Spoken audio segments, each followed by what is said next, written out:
What is up, Flowmies and homies? I'm Juliana, and today I'm going to teach you how to do the tip over the hill. The tip over the hill is one of my favorite moves that I learned from Crop Dustin last year, and so I'm going to teach you how to do it. So, a prerequisite to this move is a behind the back pass off, a behind the back toss. So in order to do this one, you're gonna do the behind the back toss, but you're gonna want to kind of lolly the toss over your head. So instead of kind of being more in front of you, you want it to be more above you.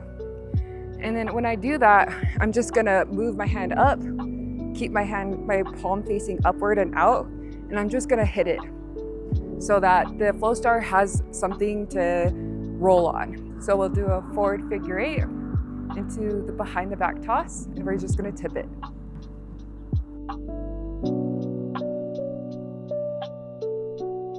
And that is how you do the tip over the hill. If you like today's tutorial, don't forget to like and subscribe and follow for more. Happy flowing.